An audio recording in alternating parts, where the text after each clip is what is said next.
What's up, everyone? Normal Christians Podcast. My name is Bo. As always, I reserve the right to get smarter. And in this episode, I want to talk about something I actually talked about a week ago, and that is adoption. Again, it's like a double dip.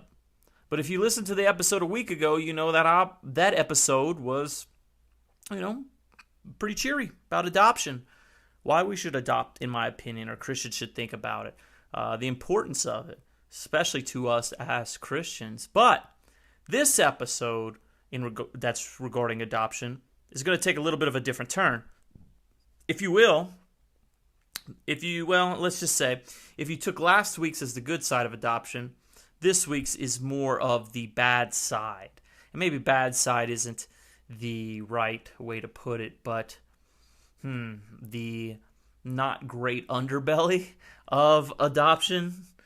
So, I don't know. We'll go with that. But all that to say, I'm going to read a story about this couple and the adoption that they had. And the ultimate result of this adoption was they ended up giving back the child, or giving up the child, I should say. They didn't give it back because the child came from another country.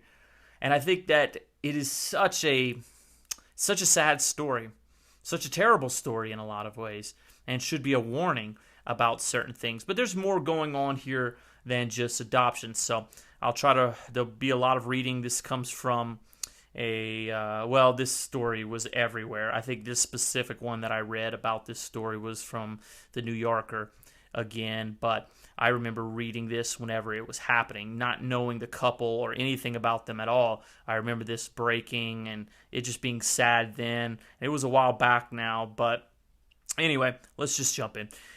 The article starts. The video began like so many others.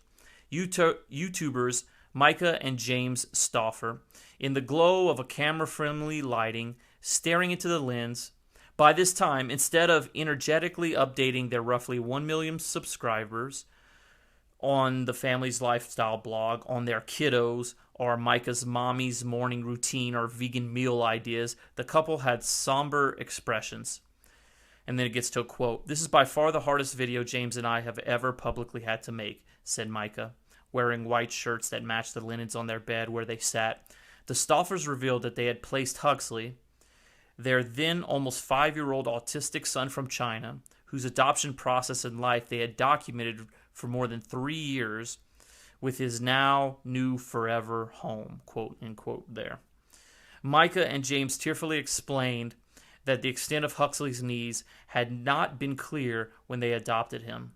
That it was never supposed to happen this way, and that they loved him. Some viewers were sympathetic, but the video, which was posted in late May, also fueled outrage. The Stauffers lost thousands of subscribers, and Facebook and Instagram accounts sprung up demanding, quote-unquote, justice for Huxley, and, quote-unquote, cancel Micah and James Stauffer. Brands that had worked with Micah to promote their products, including Fabletics, Suave, Danimals, and Playtex Baby, distanced themselves. They were even subject to a sheriff's office investigation after detractors suggested their other children might be endangered. In the kindest light, Micah, now 33, and James, 35, were painted as well-meaning but naive parents who had gotten in over their heads. In the harshest, they were fame-hungry narcissists who exploited a child for clicks and profits only to discard him when caring for him proved too difficult.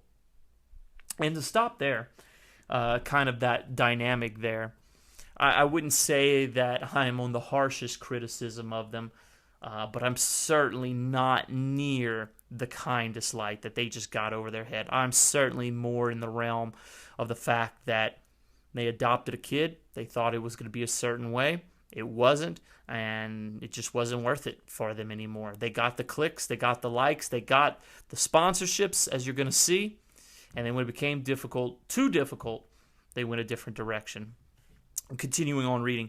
According to the U.S. Health Department, or Department of Health and Human Services, anywhere from 1% to 5% of more than 100,000 adoptions in the U.S. each year are legally terminated in what is called a dissolution, making the Stauffers' decision to relinquish custody rare, but not unheard of. Had they not shared Huxley's adoption with the world, building an audience from videos about everything from his medical diagnosis to his food anxiety. They would be dealing with a private family tragedy rather than a public scandal. Instead, the Stauffers have been held up to us as examples of what is wrong with both influencer and adoption culture and what can happen when a child is caught at the intersection. And that, to me, is the truth. I love that part right there. That's why I included. I do think that poor little Huxley story is a great example of what's wrong with the influencer and adoption culture that comes with it from influencers and what can happen to the poor child. So some things from the articles. Micah began framing the couple's decision as a step they were being called to take, that being the adoption, saying she was, quote, so excited to open our hearts and see what the good Lord has in store for us. So she's appealing to a Christian ethic here, a little bit what I talked about in that video a week ago. Man, adoption is so important. I think people should think about it, and certainly for Christians. Continuing on, a sentiment frequently echoed by the often white and Christian community of the adoption influencers, talking about that sort of sentiment. Adoption, Micah said, was, quote, something that we really want to be part of our story, end quote. After speaking with adoption agencies, they decided to focus their search on China. International adoptions to the U.S. have dropped to a fraction of what they were a decade and a half ago, as many countries, including China, have raised their adoption protocols or changed their protocols.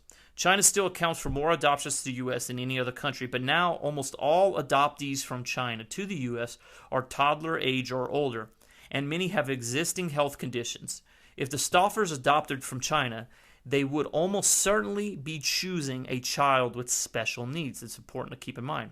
Even then, though, there are two categories of adoption. The country's LID, or log-in date program, in which children have more minor needs, and the special focus program, in which the children usually have more challenging conditions. Micah said James was initially interested in going the LID route, but for reasons they didn't make quite clear, they decided to adopt from the special focus instead. Here's a quote. Let's just say there's 100 conditions. Me and my husband were comfortable with 99 of the conditions, so we were very, very open, Micah told her viewers on a video at the time. So that just highlights, adopting from China at this point, you can certainly be sure a lot of times that there'll probably be something that is deemed not good or wrong with the child, and they have two groups, one that might have less needs or minor issues, and the other with more challenging conditions. And for whatever reason, they decided to go with the more challenging condition group. Continuing on. Micah said she looked through hundreds of photos of children who were available for adoption, but none of them, quote-unquote, spoke to her until she came across the child she and James would rename Huxley. When the agency told her over the phone about suspicions that the child had a brain tumor or cyst, quote, my heart just stopped. It just stopped so hard, and I felt crushed, she said. The Stauffers took Huxley's medical file to their physician for review, a step in the adoption process that agencies recommend, according to Cox. When the doctor assessed the imaging, quote, her optimism went down significantly, said Micah. She kind of almost discouraged us from adopting him, saying, this is going to be severe. This is going to be a lot. You know, we don't know what unknown elements could be, end of quote there. But Micah wasn't deterred, starting a new quote. Without a doubt in our minds, we knew, no matter what state he came to us, that we would love him, she told subscribers. If anything, my child is not returnable. And that's a significant quote considering how the story goes. But right there, they're in the adoption process. They decide on this child, get his medical file, and the doctor makes it clear, hey, this child has something going on, and we don't even know the extent of it. And she was saying the doctor was even trying to get them not to adopt the child, but she was all in, they were all in, and said, if anything, my child's not returned. And I do think, look, I don't have any kids, and I certainly, that means I haven't adopted, but I do know people who have adopted, some who've adopted kids with needs. And look, it's difficult, without a doubt. And I truly believe that kids deserve a second chance and deserve a life, even those with special needs. or with things that society deems as not good or that you shouldn't do. But you should be educated about it, as they were getting educated, and they decided to jump in. In October 2007, Micah and James, along with their 3 biological children, traveled to China to pick up Huxley. James later described the moment as a turning point. Quote, "When we went to China to adopt our son Huxley, we had a lot of people from China, from other countries, and even our followers here in North America kind of following along with us. And they were getting really revved up," James said in a 2019 interview. China was definitely the point where we had a super loyal fan base following us, and they were always asking, "Where's the next content? Where's the next piece of this?" He continued. We weren't daily at that point. We had slowed down to probably 3 times a week talking about content, and they were asking, "How can you do daily? Can you do some more content? We want to see how Huxley's doing, how the family's getting along." It was like, wow, okay, we have something here, and people are really interested in the journey. So you're seeing right there, as some influencers, as this whole family thing, they're realizing very quickly there's a lot of excitement and interest around this adoption of Huxley. And then they realize they've got something content-wise, which is sad to say in a lot of ways, going on. Huxley quickly became a focus of both Micah's channel and the Stauffer Life, which is the name of a YouTube channel they had. The couple shared tender moments of Huxley growing closer to his new family, bonding with his siblings, celebrating his first Christmas as a Stauffer, dancing and giggling, nuzzling James, playing with toys. Quote, "Huxley went from being the little boy that we adopted to becoming our own son," she told viewers months in. Sounds great, right? Everything's going well for Huxley. But you can kind of see right there at the beginning of that paragraph, you can't see it, but you heard me say it, Huxley quickly became the focus of Micah's channel and this other channel that their family had. They realized people were interested. So, to put it bluntly, they were basically monetizing their son. They realized that people wanted it, and they were happy to give him content. And then going on, in the first year with Huxley, Micah's channel grew to over 400,000 subscribers, and her brand expanded from family and lifestyle blogger to special needs adoption advocate. The Stauffers' videos of Huxley granted them entry into a more elite tier of family YouTubers, and soon Micah began attracting sponsors. As the couple's YouTube profile grew, so did their lifestyle. So, they're getting more subscribers, they're getting sponsorships, and their lifestyle's changing with it. And a big part of that growth deals with Huxley. Keep that in mind. In 2018, the Stauffers bought a home in an upscale suburb of Columbus, Ohio for $670,000, one with multiple fireplaces, a finished basement with a bar, and a great room with a 20-foot ceiling, and a Range Rover and a Mercedes began showing up in videos. So life is good now for them.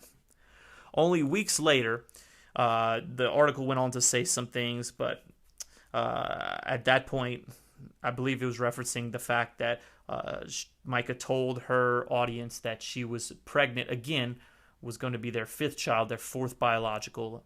Then it says, only weeks later, the couple appeared in front of a camera again, eyes puffy from a different sort of tears.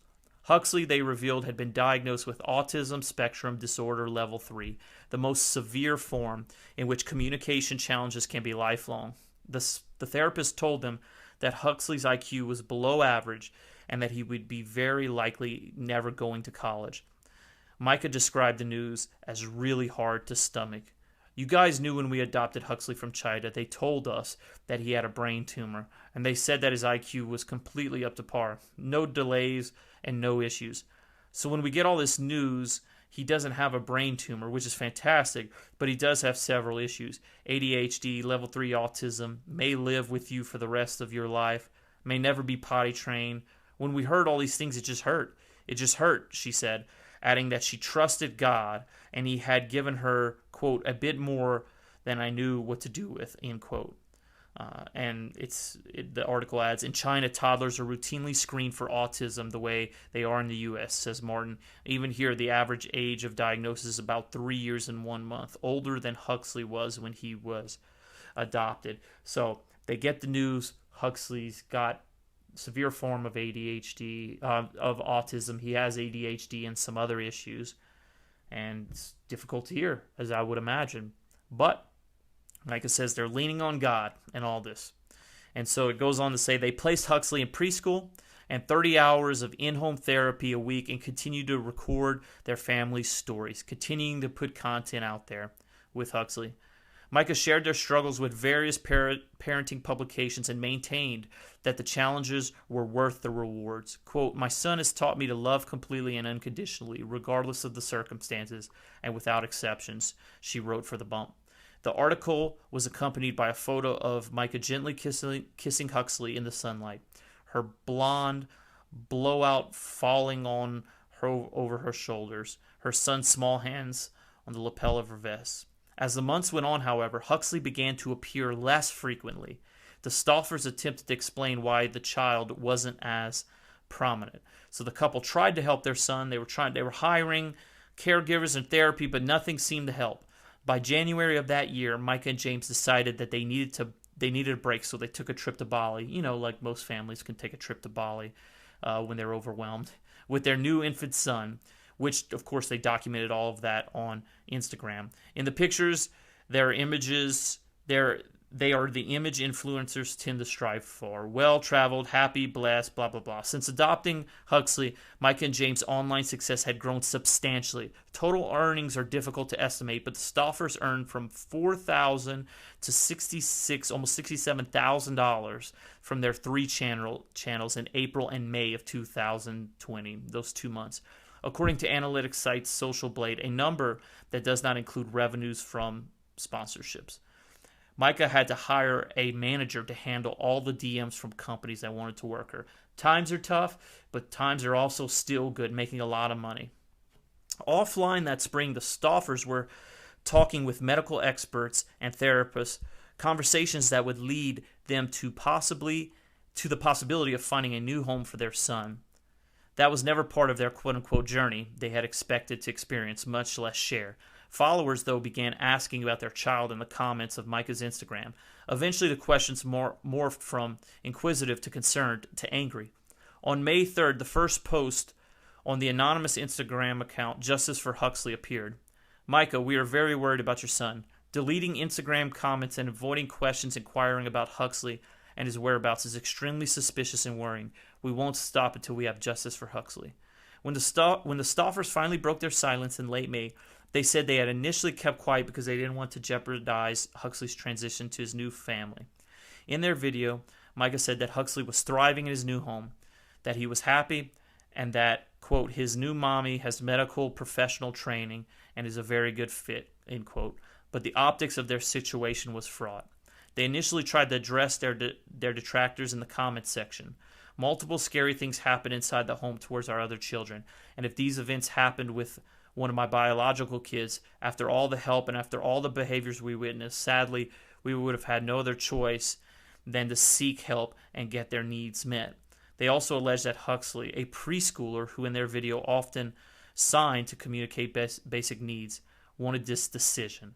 So they give the video, they rehomed, quote-unquote, Huxley, like he's a dog or something, and they saying that he was destructive. I mean, he was a kid with some issues and some complications, and they're giving excuses. They're even saying that Huxley wanted the decision. Later on Instagram, Micah apologized for being so naive when she started the adoption process. Quote, "I was not selective or fully equipped or prepared. I received 1 day of watching at-home online training video," end quote. And I'll stop there for the most part, but that's a little bit of the story. I know that was a little bit of a long read, but I wanted to give a fair and whole background to it of this sad situation. Here you have a kid who's adopted from another country, gets that second chance at life, but the kid has some has autism, has ADHD, has other problems that the couple just wasn't prepared for. And I get it. I have some other stuff here.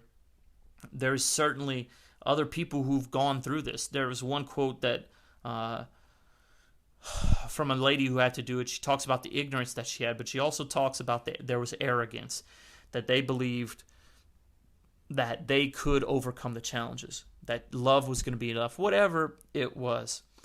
But the thing I really dislike about this couple was not that they took a shot and it didn't work out, because sometimes it is better for the child to go to a different situation once things are known. I get that. It could be better for the child. My big problem is that they monetized this kid. They made money off of the kid and their process, and they grew their portfolio and their bottom line and all this stuff off of this poor kid, and then they just got rid of him. A part of their process when they were searching for the adoption, just to kind of show the mentality of this couple. During their search, Micah became active on a Facebook group about adoption, or Facebook groups about adoption.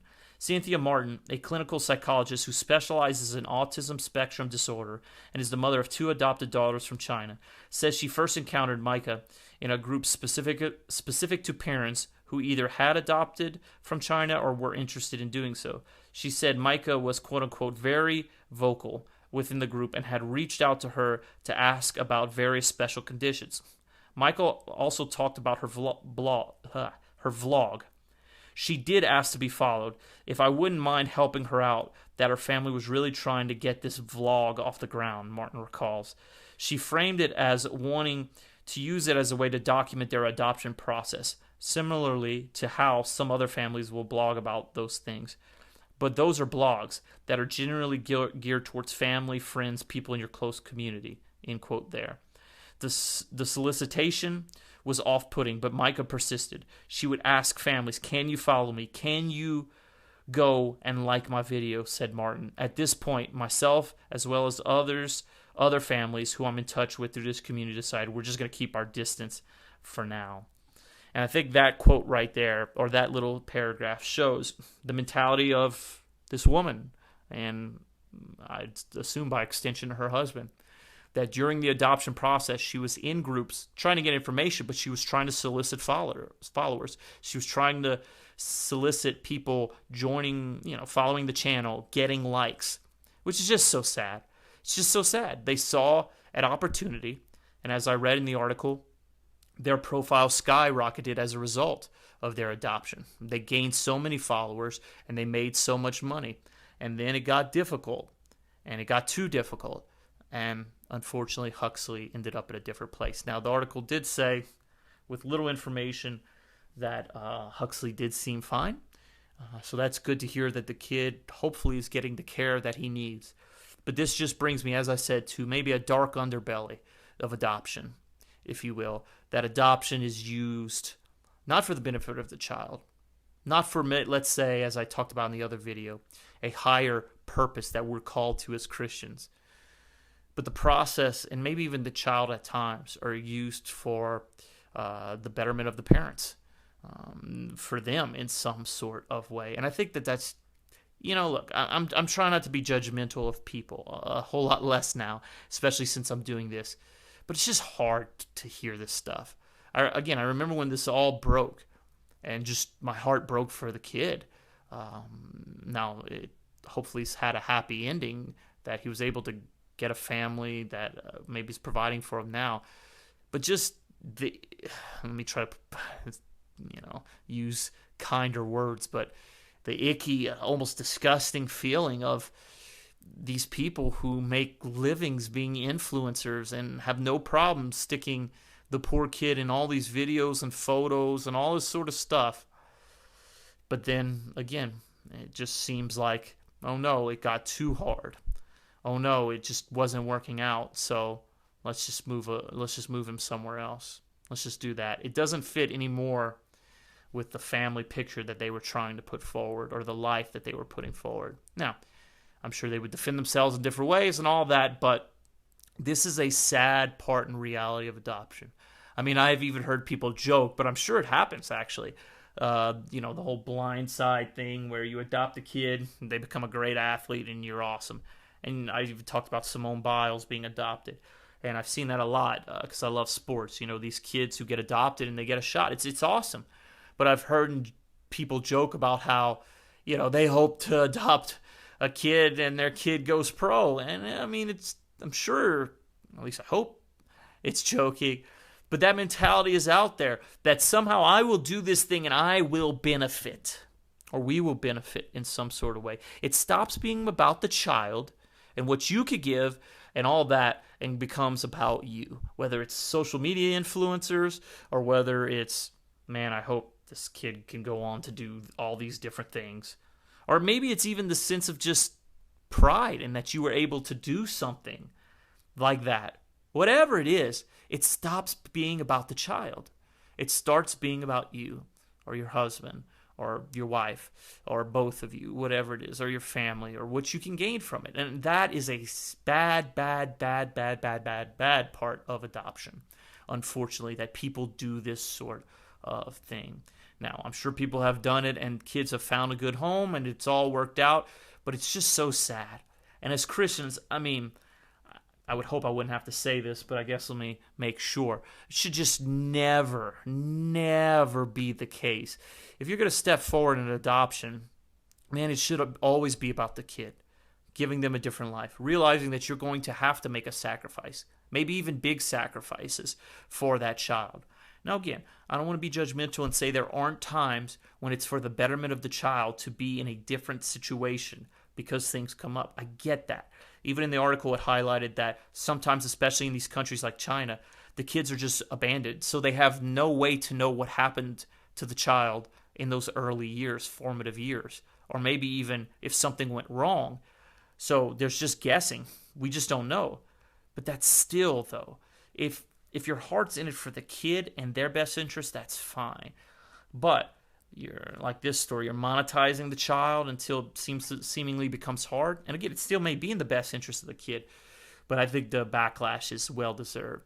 And as I read this, I just get so disappointed and sad because this couple has made so much money, done all these sort of things, and they just seemingly gave up. And I know personally of at least one couple, and I'm thinking of another two, but just definitely one couple who've adopted kids from a different area, different country, and those kids have struggles. Those kids have physical struggles and mental struggles and different things of that nature, and they are struggling to help the kids and doing their best because it's a grind. It's hard work, but they love their kids and they're trying to give them the best life that they possibly can in all that they can possibly do. And you look at that and I go, what a beautiful picture of what adoption is about. Now, it's a struggle, no doubt, but they're trying the best that they can to help these kids and help them along, regardless of the different things that may be looked down on or other people may not appreciate or whatever it is. But they're trying to give these kids and help them out, and they are paying. They're carrying the burden for that. And I see a couple like this where, I mean, your $700,000 house, your Benzes, and your all that sort of stuff. It seems like you sure do have the resource. Now, the article said they tried, so let me not be too hateful, but it just bothers me. It just bothers me the selfishness of our human hearts, how sinful it is, how we can make even adoption, even something so amazing like that, about ourselves. So, I talked about adoption, and I talked about it in a lot of good ways. Tons of biblical basis for it. I think that more people should consider it, but you should also go in with your eyes wide open, knowing that sometimes we don't know the past of this kid. And that shouldn't be a disqualifier, by the way. Just realize what you're getting into so that when inevitably difficult things happen, because depending on how the kid was raised in some part of what they went through, there might be trauma, that your first thought isn't to simply rehome them and all this sort of thing. And I actually had a quote from a Nightline Christian Adoptions where they work with disillusions, and they say that they wish, like in this case, parents approached them sooner for help, because they said, and here's a quote, they say, many disillusions could probably be prevented. And they say one of the biggest misconceptions is that the disillusions happen because the child is bad. 9 times out of 10, it's not the child's behavior. It seems like it's the child's behavior, but it's the child's behavior triggering something in the family. And that's the end of the quote right there. And that's so important. There are resources, there are help if people seek it out. Because, as this person says, 9 times out of 10, it's just not the child's behavior. Really, it's something with the parents. Really, it's something with the family. And again, it doesn't mean all the people are bad. People have done it for good reasons. It's just a difficult situation. So, again, talked about the good stuff, but this is kind of the seedy underbelly where people will adopt kids for their own benefit or for, honestly, profit, like this couple did. And it's just such a bad thing. I talked about it earlier in the video, but the bad side of these social influencers and these adoptions that come with it and what they do. Look, anytime a kid gets a second chance, I'm happy. But this is one of the bad sides. And this is such a terrible story. So I still hope people think about adoption. Go in being honest, being wary, not arrogant that you can change this or that, being humble about it. But certainly avoid all these things where ultimately it becomes about you or the couple or anything besides the kid. Because especially for us as Christians, if we're not doing it for God first, for Him, for His glory as we serve Him, and then for someone else, love God, love others, the basis of what we do in so many ways, well, you're going to run into trouble. You just will. And you won't have the foundation to get through what would be inevitable in probably almost all adoptions, some struggles dealing with the transition or dealing with things that are unexpected in the child's life. So anyway, that's what I got for this episode, is this kind of sad story about little Huxley, who really, he was just caught in the crosshairs, or caught in the crossfire of a couple's ambition and, their ability to, monetize, grow their brand, whatever sad way you want to put it. So I hope and pray Huxley's doing well, but I think this is a warning, or should be a warning for all of us, about just not only those of us who want adoption, but just the sadness of the human condition and the heart in so many ways. So, real uplifting episode. You're welcome. Anyway, this one's another long one, but it was a long story, and I really felt like I wanted to talk about it in light of when I talked about adoption a week ago. So, with that being said, thanks for tuning in, however and wherever you've tuned in. And before I go, as always, 3515, and I'll catch you next time.